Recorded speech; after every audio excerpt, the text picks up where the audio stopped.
organizations. So we have devices from HP, we have devices from Toshiba, we have devices from Samsung, which one again? Hawaii. Which one again? Dell. So all of these devices are different devices. You get from different service provider. So Dell has their own device, Hawaii has their device, Samsung has their device, Toshiba has their device, HP has their device. So we have different operating systems. We have Windows operating system, we have Linux operating system, we have Android operating system, and we also have iOS operating system, we have Ubuntu operating system. All of these are different operating systems. So now in each organization we can have all of these operating system in each organization. Some organizations use Windows, some organizations use Windows, they have iOS for their Apple devices, they also have iOS for their Apple phones. Some organizations have Linux and they have Ubuntu operating system. And we said network is multiple devices joined together to do networking. So in order for this device from different service provider, this operating system from different service provider, in order for them to do networking, they need to follow one standard. So which standard do they need to follow? In order for Windows, Linux, Android, HP, Toshiba to be able to communicate, they need to follow one standard. So what is the name of the standard? OSI. So then we have what they call OSI. So what is our OSI? OSI, it is an open system interconnect. What does it do? It allows different vendors to communicate in network. To communicate in network. Do we all understand? So now who developed OSI? International Organization for Standardization. So now we now have what they call ISO, International Standardization Organization. They develop what we call open system interconnect, which allows different vendors to be able to communicate in a network. So our OSI layer is divided into how many layers? How many layers? 7. So we have 7 layers in our OSI model. So what is the first layer? Our first layer is Application. What does application does? Anybody? What does the application layer does? What does the application layer does? So the application layer, what does it do? Application layers, they are responsible for all of our network services. So every of your network services, they reside on your application layer. So give me one network services on your application layer. Hypertext Transfer Protocol. Which port number does your HTTP use? Port 80. Give me another services on your application layer. DNS. Domain name service. Which port number does your DNS use? 53. Give me another network services on your application layer. Dynamic host configuration protocol. Which port number does your DHCP use? 67 and 67 and 68. Are we guys winning? Yes. So our second layer, what our second layer? Presentation, right? Yes. So on our presentation layer, what does the presentation layer does? The presentation layer is responsible for the coding and encoding of our application. So we can go say the presentation layer is responsible for the encoding of our application. So we also have our third layer is what? Session. What does our session layer does, Lumik?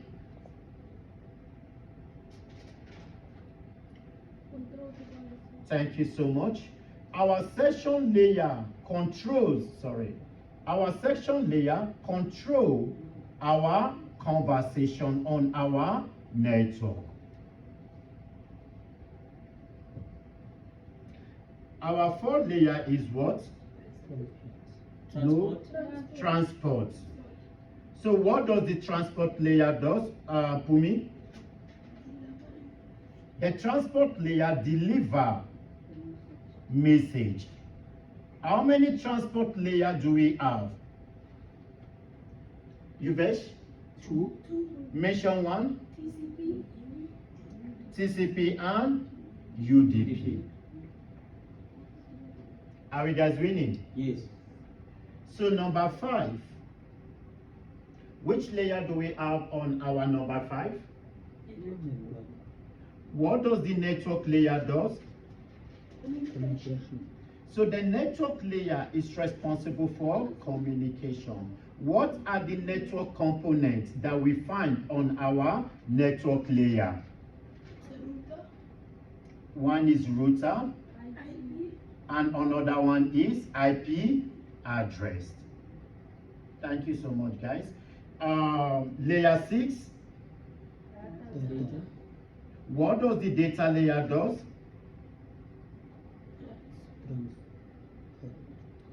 What does the data layer does? It transfers our data, which can be transfer information. So transfer data. What are the network components we have on our data layer?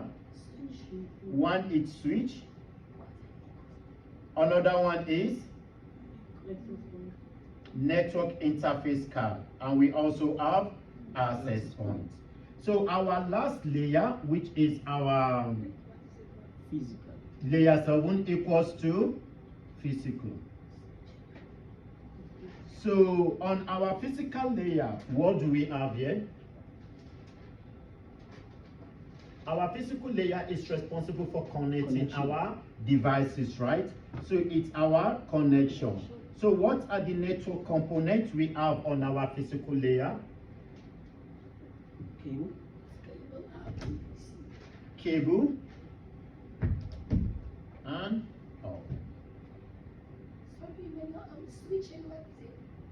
network interface card.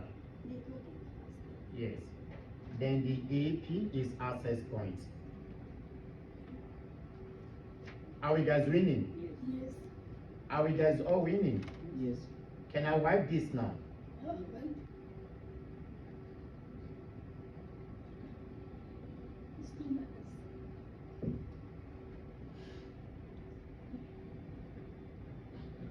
So the same way we have OSI layer, we also have the TCP layer. So let's go back to the TCP layer. So the TCP over IP, how many layers do they come in? TCP over IP layer. How many layers? 4 layers, right? So we have our TCP over IP layer. So the TCP over IP layer comes in 4 layers. And also put this at the back of your mind. One of the simple phrases to remember your OSI layer can be, all people seem to need data processing. all for application, people for presentation, SIMs for section, tool for transport, need for network, data for data, processing for physical. So you can use an abbreviation for all people, SIMs to need, data, processing. So the moment you say all, you know is application, people is presentation. So it makes it becomes easy for you to remember your OSI layer. And one other important part that you need to know for your exams and for interview is whenever you are troubleshooting, you start from down to up. But whenever you are communicating, you start from up to down. Are we guys winning? Yes. So our TCP layer is also divided into 4 layers. One of the primary difference between the OSI and the TCP is TCP focus on internet. OSI focus on network. So now our TCP focus on internet. Focus on internet, while our OSI layer focus on network. And I did say to you, network is communication, which can either be LAN. Internet is communication, which can either be WAN. You guys still remember that, right? So now, how many layers do we have on our TCP? The first layer equals to application layer. You guys still remember, right? Yes. Then give me the second layer. The second layer, anybody? Host layer. Host to host layer. The third layer, internet layer. And the fourth layer, Network access. network access. So the same way you take your application equals to application. So your transport equals to the host to host. That's where you find your TCP and your UDP. Are we guys winning? Are we guys fine with the layers? Yes. Are we guys also comfortable with the port? Like I said, for your exam, there is no way you do your exams without not understanding port. So you need to know the common network services and their ports. Like I said, your DNS resolve name, port 53. Your DHCP assigned IP address, port 67 and 68. Your SMTP, which is your simple mail transfer protocol, used to send email, uses port 25. Your POP, which is post office protocol, used to retrieve image, it uses port 110. Did you guys understand? So you also have your HTTP, hypertext transfer protocol, used to communicate on a web server, uses port 80. You have your HTTPS, which is hypertext transfer protocol secure, used to communicate on your web server. Different between the HTTP and the HTTPS is the secure. Your HTTPS comes with encryption, which is certificate which provide encryption of every communication between an end user and a web server.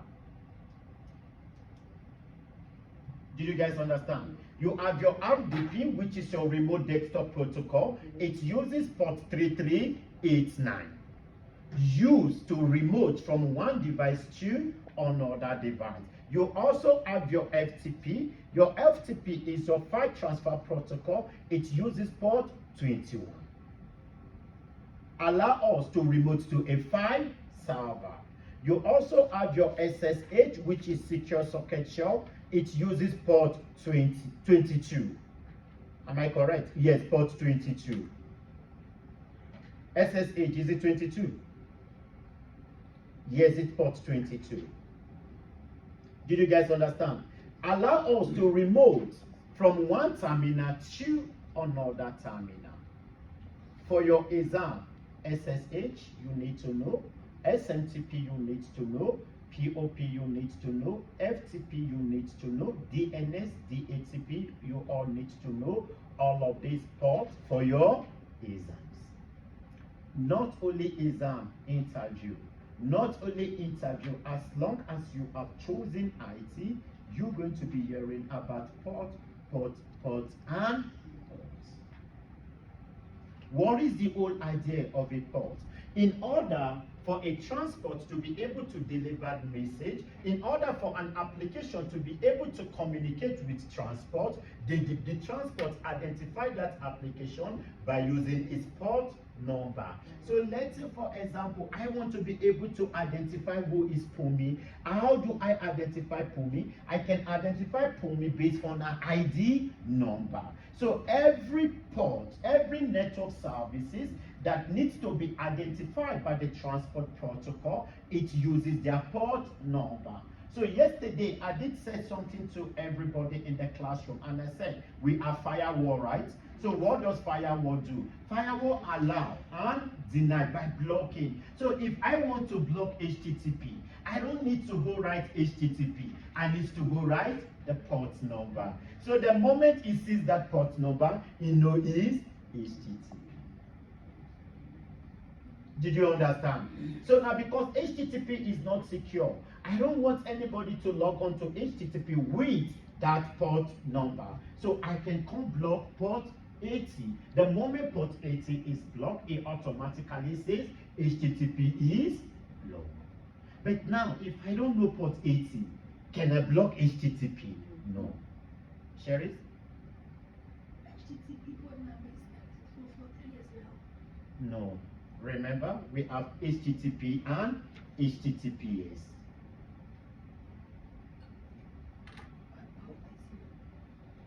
Yes, 80 is HTTP.